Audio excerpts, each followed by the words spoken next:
Alors pour l'instant, à chaque fois qu'on fait un crier de sauter, ça nous crée un produit et donc tout ce qu'il y a dedans là, c'est que des pouettes et des chiffres que nous on a mis. Ce qui serait bien, ce serait de récupérer ces informations depuis le body de la requête qui nous a été passé par le site web. Alors qu'est-ce qui se passe quand on va sur add sauter et qu'on rentre des informations dedans? Add image, on lui met ça, et puis main paper ingredient, machin, je fais un submit et on va regarder ce post, qu'est-ce qu'il y a dedans. Alors, je pense que c'est lui. Alors, c'est marrant, il me met pas le nom de la méthode dedans, c'est bizarre. Bon, je regarde le payload. Et alors, si je regarde le payload, je vois que c'est du form data. OK. View decoded. OK. Et donc, je vois qu'il nous passe deux paramètres. Alors, un, c'est sauter, donc avec tout ce qui vient du formulaire. Et d'autre, c'est une image qui est un fichier binaire. Donc là, on va devoir essayer de récupérer tout ça. Alors, essayons de récupérer le name et le manufacturer, par exemple.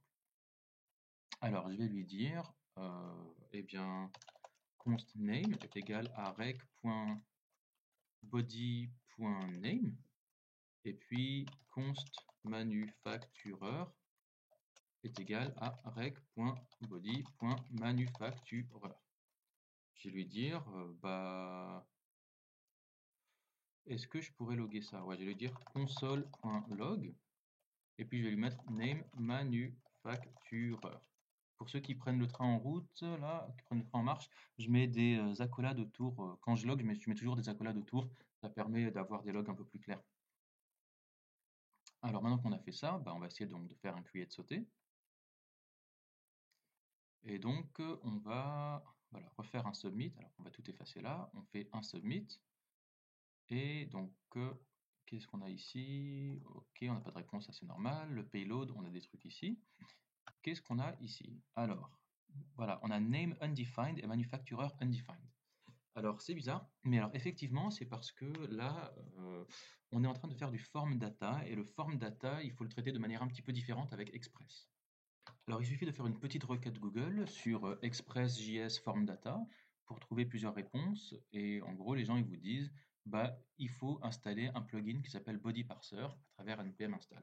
Effectivement, Express ne vous laisse pas accéder au form data quand, enfin, voilà, par défaut. Donc on va installer ce plugin qui s'appelle Body Parser. Alors on va quand même le regarder sur npm.js et on va regarder comment est-ce qu'on fait pour l'installer.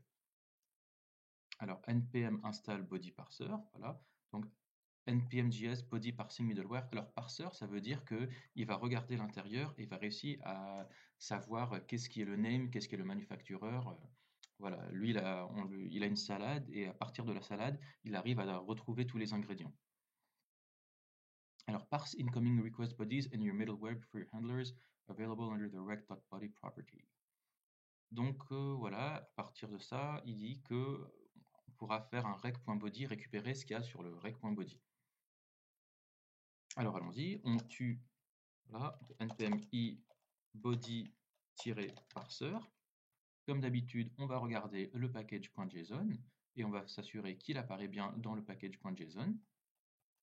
Voilà, on a bien body parser qui vient de s'installer. Maintenant, comment est-ce qu'on fait pour l'utiliser? On fait var body parser est égal à require body parser.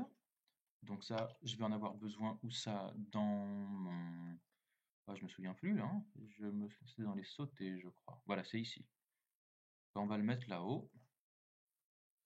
Const... Alors comment est-ce que vous l'appelez? On peut l'appeler BP ou alors j'aurais tenté de l'appeler body parser, mais je vous rappelle qu'on est en JavaScript et on n'a pas le droit d'utiliser des tirets. Ça c'est du kebab case, ça marche en HTML ou en CSS, mais pas en JavaScript. En JavaScript, on est en Pascal case, également appelé lower camel case, donc on va plutôt l'appeler body parser comme ça. Require body parser. Et après, comment est-ce qu'on l'utilise? Je ne sais pas du tout, on va voir. Alors, body parser exposes various factories to create middlewares, bla bla bla bla bla bla. Et il me dit bodyparser.json recurrent middleware that only parses JSON. Ok. Donc ce bodyparser.json, c'est une fonction puisqu'elle a des parenthèses. Et donc éventuellement on peut lui passer des options et elle va nous retourner un middleware.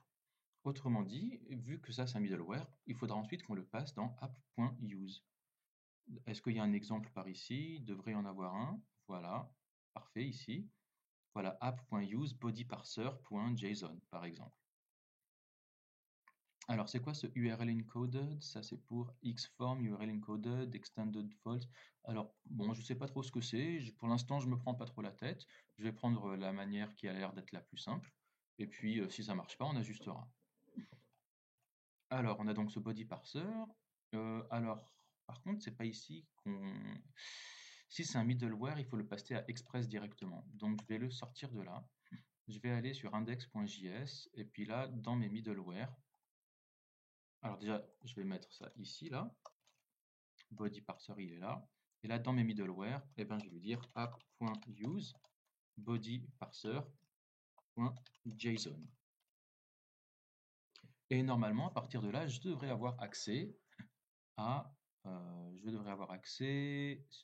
rec.body, où que je sois. Où est-ce qu'on est? Où est-ce qu'on est? Voilà. Normalement, quand je fais console log name manufacturer, maintenant, je devrais voir un bon résultat.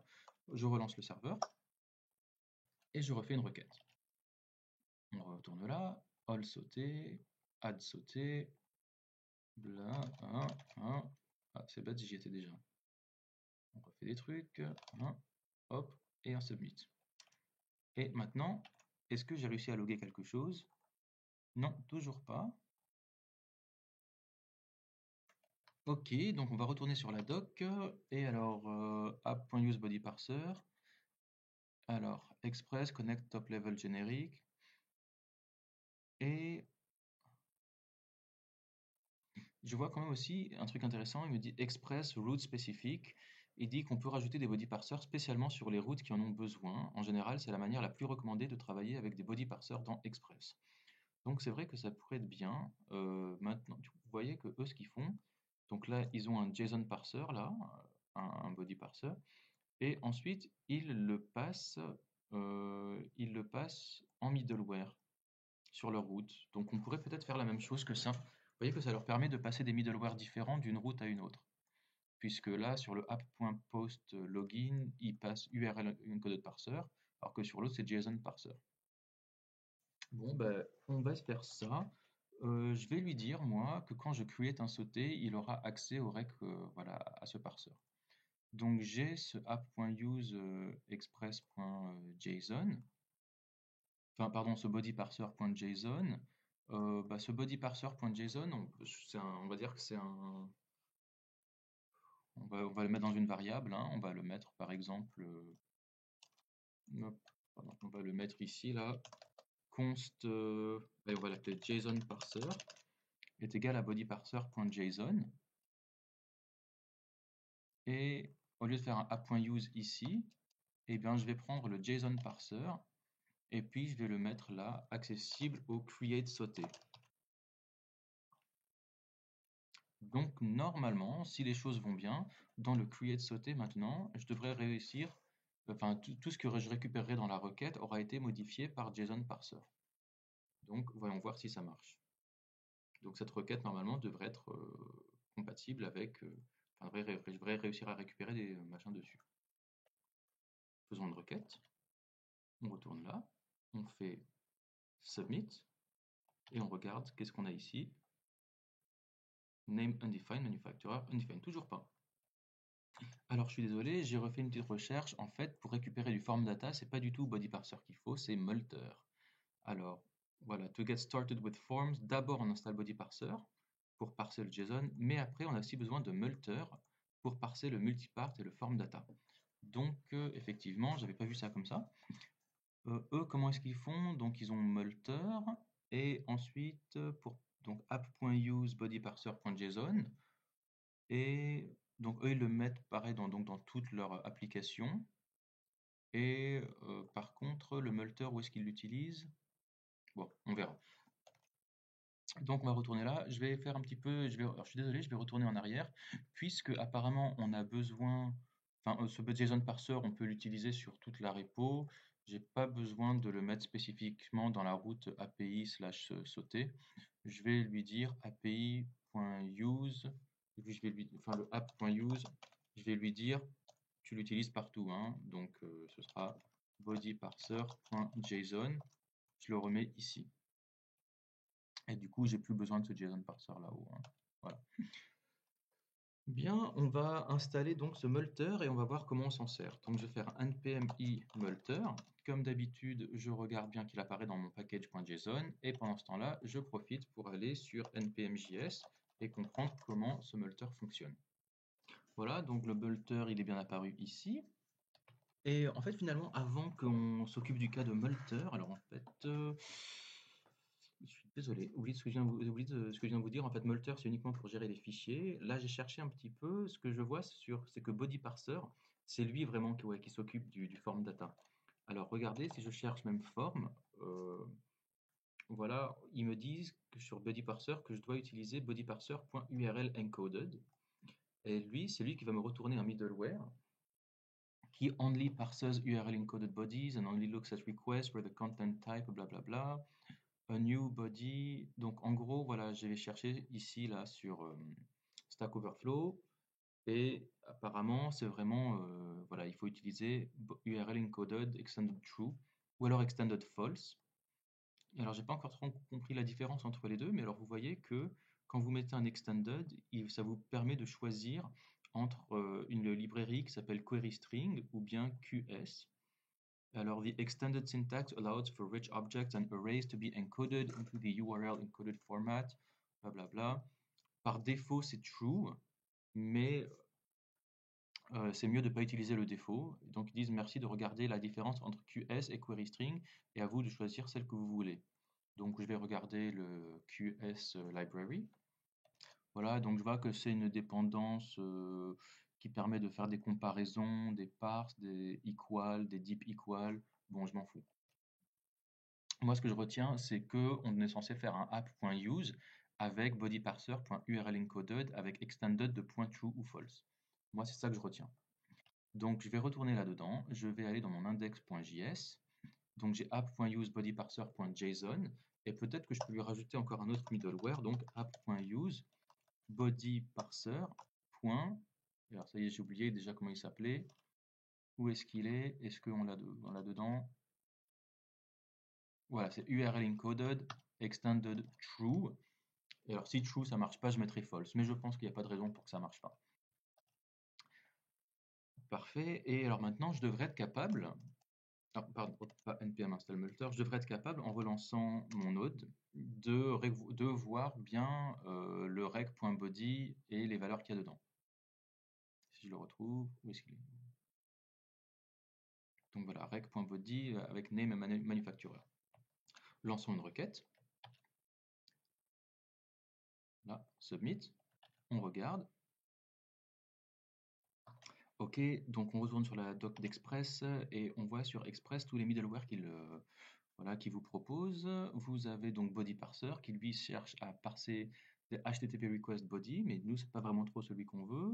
Et on a Multer, donc voilà, c'est ce qu'il nous dit. Multer, lui, c'est pour handle multipart form data. Ok, replaces built-in function. Ok, donc en fait par le passé on avait des body parsers sur Express, maintenant c'est un plugin à part. Donc on clique sur Multer. Bon, alors je me suis beaucoup cassé le cul pour trouver la doc et en fait j'ai trouvé. Donc le problème c'est tout simplement que Body Parser lui n'est pas capable de récupérer les données qu'on veut et que c'est bien Multer c'est de lui dont on a besoin. Vous voyez que si on regarde là-dedans, si on regarde le Body Parser, si je regarde Body Parser, vous voyez que lui il a accès qu'à 4 fonctions. Il peut récupérer du JSON, du raw, du texte et du URL encoded, je ne me souviens plus trop ce que c'est, mais en tout cas, il n'arrive pas à récupérer un fichier. Donc, nous, on n'arrive pas à récupérer là, quoi que ce soit dans le body parce qu'il y a le fichier qui nous embête. Et donc, on va avoir besoin de Multer pour pouvoir utiliser ça. Alors, vous voyez que bah, là, ce que j'ai mis, hop, je vais l'enlever pour l'instant. Et donc, ce qu'il faut faire ici, c'est que donc, si vous regardez Multer, donc là, je suis sur la doc là, de Multer, qui appartient donc à Express.js. Et quand vous êtes sur Multer, lui, ce qu'il fait, c'est qu'il va chercher dans votre formulaire voilà, l'élément que vous voulez. En gros, il faut aller lui donner l'élément que vous cherchez à récupérer. Donc là, par exemple, en l'occurrence, c'est avatar. Et vous lui dites, et il faut lui donner une fonction upload, là, en gros. Alors, vous n'avez pas forcément besoin de tout comprendre, hein. On va juste suivre la doc. On va lui dire const upload est égal à multer en destination upload. Alors ça veut dire où est-ce qu'on est censé mettre... enfin, pour l'instant, on s'en fout là de cet argument, on peut l'utiliser sans. Tout ce que je veux vous montrer, c'est que actuellement, donc là, si on n'a pas de body, il y a une manière donc de le récupérer. Donc on a const multer qui require multer ici. Et donc on va faire const upload est égal à... Et alors c'était quoi? Multer. Voilà. Alors pour l'instant, on va pas lui passer d'argument, on va juste lui dire que c'est un... voilà, on va juste lui dire que c'est la fonction. Et puis, on est censé lui dire qu'il va récupérer un seul fichier et pas plusieurs. Donc, il faut lui mettre un point single. Et entre parenthèses, on va lui dire quel est le nom de l'élément sur le formulaire qu'on veut récupérer. Parce que dans le form data, c'est ça qu'on verra. Donc, si vous voyez que si on regarde le form data, si on regarde le network, là, vous voyez que nous, ce qu'on voulait, c'était où? Alors, attends, il y a un user ID, machin. Le payload, on va regarder le part, voilà, c'est une image. Voilà, donc nous, on veut récupérer là ce image. Et donc, on va lui dire point single image.